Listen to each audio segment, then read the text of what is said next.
আরো যারা উপস্থিত রয়েছেন দাদারা মায়েরা প্রতি প্রত্যেককে আমি আমার আনন্দিত জয়গুলো জানাচ্ছি। আমাদের শ্রদ্ধেয় ঋত্বিক দেবতা কালীপদ দা কীর্তন করতে উঠে প্রথমে যে কথাগুলো আমাদেরকে শোনালেন, এটা কীর্তনের সঙ্গে আমাদের একটা বড় পাওনা। এই কথাগুলো মানব জীবনের অমূল্য সম্পদ। কারণ আমরা দেখেছি শ্রী শ্রী ঠাকুর তার ৮১ বছরের দিব্য জীবনে যা যা আমাদের জন্য বলেছেন, আমরা যেমন অনেক মানুষ তাকে অনুসরণ করে চলার চেষ্টা করছি, তেমনি সমাজের বেশ কিছু মানুষও আছেন যারা তাকে প্রতিনিয়ত অবহেলিত গালমন্দ করছেন। বর্তমান যুগে সমাজ মাধ্যমের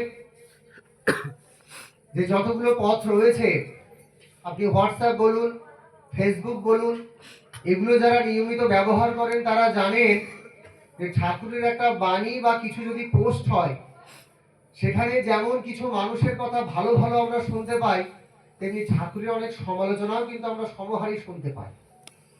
তার কারণ আমরা ঠাকুরকে আমাদের জীবনে প্রয়োজনীয়তাকে অনুভবই করিনি।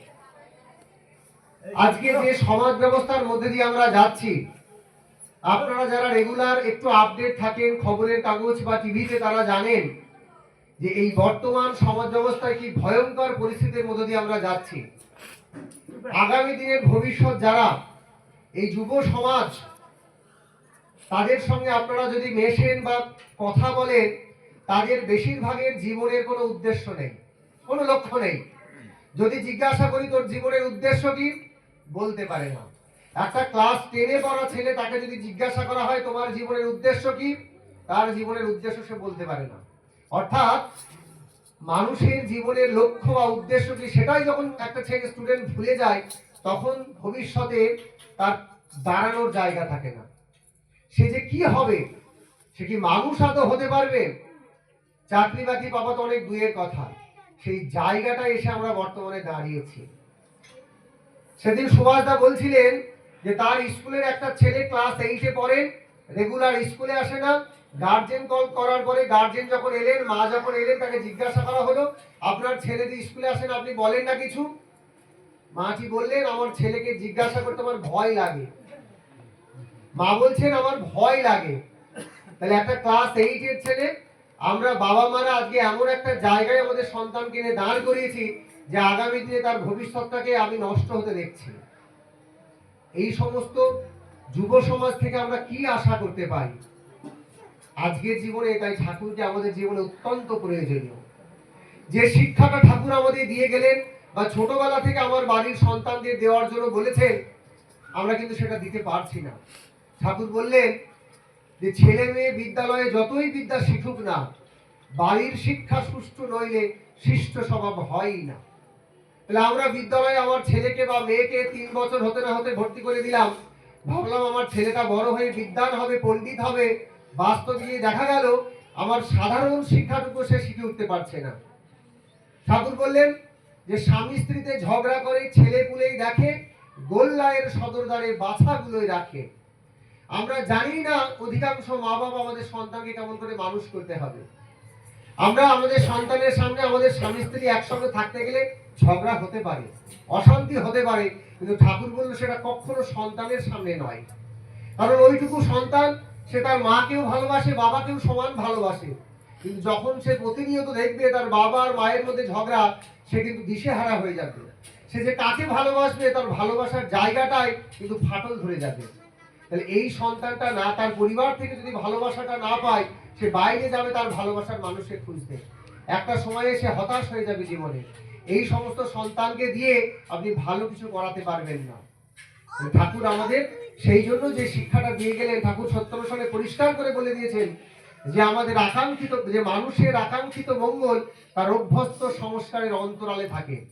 আর মঙ্গলদাতা তখনই দণ্ডিত হন যখনই দেওয়া মঙ্গলটার সাথে আমাদের অভ্যস্ত সংস্কারের বিরোধ উপস্থিত হয়। তাই স্বদেশে প্রেরিত পুরুষ স্বদেশে কুৎসা মণ্ডিত হয়। তাই আজকে হোয়াটসঅ্যাপ ফেসবুক খুললে আমরা ঠাকুরের এই বদনামগুলো দেখতে পাই।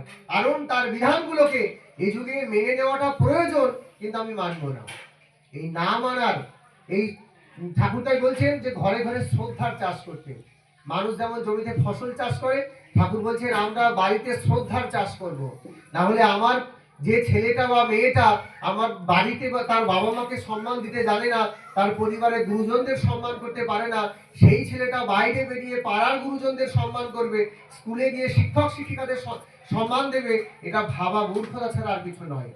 ঠাকুর আমাদের যে শিক্ষা দিয়েছেন, আমরা যদি সেই শিক্ষায় নিজেদেরকে এবং নিজেদের সন্তান সন্ততিকে সেই শিক্ষায় শিক্ষিত করতে পারি, তবেই এই সমাজকে বাঁচানো সম্ভব, নইলে সম্ভব নয়। কারণ তার শিক্ষাটা আমাদের আসু প্রয়োজনীয়। আমরা ভুলে যাব না তার শিক্ষাটাকে। যেমন করে রমণের মায়ের যে কথাটা আপনারা জানেন, আমি অনেক জায়গায় বলি, রমণের মা আমাদের কাছে একটা প্রকৃষ্ট উদাহরণ। কারণ রমণের মায়ের কথা আপনারা অনেকে জানেন, আমি ছোট্ট করে একটা বলে শেষ করব। রমণের মায়ের নাম আপনারা অনেকে শুনেছেন।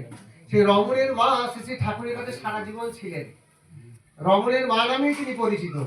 তো রমণের মা ছিলেন ঠাকুর সেবা করবার জন্য, কিন্তু বাস্তবে দেখা গেছে রমণের মায়ের যা যা প্রয়োজনীয় সব কিছু যোগান ঠাকুর দিতেন।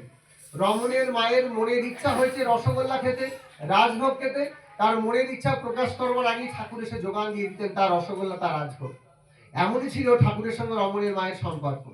তো এমন একদিন শ্রী ঠাকুর রমণের মায়ের জন্য একটা সুন্দর শাড়ি নিয়ে এসেছেন। এনে রমণের মাকে দিয়ে বলছেন, তুমি এই শাড়িটা পরে এসো তো। রমণের মা যখন শাড়িটা নিয়ে পড়তে গেছে, ঠাকুরের সামনেই বসেছিলেন কার্তিক পাল্লা। কার্তিক পাল্লাকে ঠাকুর শিখিয়ে দিলেন যে রমণের মা যখন সুন্দর করে শাড়ি পরে আসবে, এসে আমাকে প্রণাম করে বসবে, তুই তার দিকে একটু ঢুলু ঢুলু চোখে তাকাবি, মানে একটু খারাপ দৃষ্টিতে তাকাবি। ঠাকুর শিখিয়ে দিয়েছেন। রমণের মা শাড়ি করে সুন্দর করে শাড়ি পরে এসে ঠাকুরের সামনে প্রণাম করে যখন ঠাকুরের সামনে বসেছেন, কার্তিক পাল্লার দিকে চোখ যেতেই দেখছেন কার্তিক পাল্লা খারাপ দৃষ্টিতে তার দিকে তাকাচ্ছে। ঠাকুর শিখিয়ে দিয়েছেন। সঙ্গে সঙ্গে রমণের মায়ের মনে একটা এফেক্ট করেছে, প্রত্যেকটা মেয়ের যেমন হয় তারও খারাপ লেগেছে। তিনি কিছুটা পিছিয়ে এসেছেন। আসার পরে যখন খানিক বাদে আবার রমণের দিকে কার্তিক পাল্লার দিকে তাকাচ্ছেন, দেখছেন আবার সেই একই রকম খারাপ দৃষ্টিতে তাকিয়ে আছে। আরও রমণের মা পিছিয়ে যাচ্ছে। এমন করতে করতে একটা সময় যে ঘরে বসেছিলেন, সেই ঘরে একবারে চৌকাঠ পেরিয়ে গেছেন। ঠাকুর বলছেন, তুই যে এসেছিলি আমাকে প্রণাম করে সামনে এসে বসলি, এখন দেখছি পিছনে পিছনে একেবারে চৌকাঠ পেরিয়ে যাচ্ছিস, ব্যাপার খানা কি? ঠাকুর রমণের মা তখন উঠে বলছে, ঠাকুর আপনি তো শুধু আমাকেই দোষ দেন, আমাকেই দেখতে পান, আর ওই যে নচ্ছার কার্তিক, ওই যে আমার দিকে খারাপ দৃষ্টি দেখছেন, সেটা তো একবারও দেখছেন না। ঠাকুর বললেন, তোর খাওয়া পড়ার দায়িত্ব কার? রমণের মা বলছে, আগে আপনার।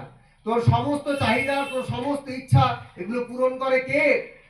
আগে আপনি। সবই যখন তোর আমি পূরণ করি, তাহলে তুই আমার দিকে না তাকিয়ে ওই কার্তিকের দিকে তাকাস কেন? এটা আমরা প্রত্যেকটা মানুষ রমণের মায়ের কাছ থেকে সেদিন শিক্ষাটা নিলাম, যে আমাদের প্রত্যেকটা সমাজের, আমাদের প্রত্যেকটা মানুষের যে জীবন আদর্শ, আমাদের প্রত্যেকের উচিত ঠাকুরের দিকে তাকানো। ওই হোয়াটসঅ্যাপ, ওই ফেসবুকে দুটো মানুষ কি বললো সেটা আমাদের দিকে তাকানোর জন্য নয়। আমরা যারা ঠাকুরকে ভালোবেসে তাকে জীবনের কান্ডারি করে নিয়েছি, আমরা ঠাকুরকে জীবনে অনুসরণ করবো। পরমপিতার আকুল চরণে উপস্থিত এবং এই বাড়ির প্রতি প্রত্যেকের মঙ্গল কামনা পরমপিতার আকুল চরণে জানিয়ে শেষ করছি। জয় গুরু।